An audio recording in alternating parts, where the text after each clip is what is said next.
Auzoki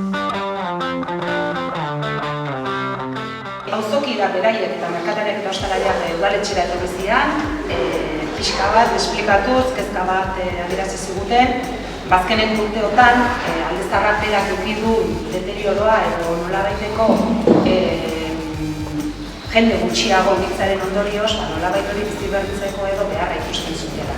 Guretzako horrek erakusten du alde batetikan udal gestio eramateko garaian auzokideekin eta ostalarik eta merkatariak lan egiteak indar handia ematen digu, hori gestionatzeko modu hau asko gustatzen zaigu, eta beste alde batetikan behin ekimen desberdin horien baitan ikusten dugunean arkude horiek eta txukundu eta nolabaiteko dekorazioaren ikan eta zerbait sortu behar dela asko baloratzen duguna da herrian bertan dauden artistak. Bai, bertako balore artistikoa aintzat hartzeko erabaki genuen lehiaketa bidez, herriko artistek, beraiek, sortutako proiektuak aintzat hartuta sortuko genuela nolabait hori balorea jartzen. Horian komentatu bezala, lehenbizi balio artistiko bi proposamena nago nahi dugu, eta gero, bestalde, baita ere aipatzen nahiko nuke, bi proposamenak mugau diela alde batetik iparraldearen kalea.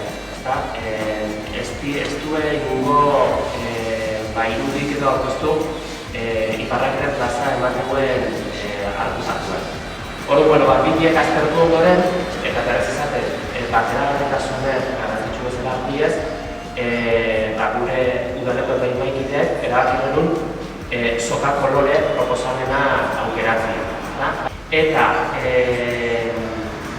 irabazten bezala gukbeak planteatzen dugu, baina baita ere proposatzen dugu beste aukera bat. Hau da, bateragarritasun hori ikusita, agian auzolaneko planteamendu hori ona bezala iruditzagunik, hartutan planteagarrien, beste espazio bat egokitzeko, estatzen dugu balai, mural bat egiteko. Soka kolore zegoelako hori dela eta kaleain bizitazioen bizkatu nago dira.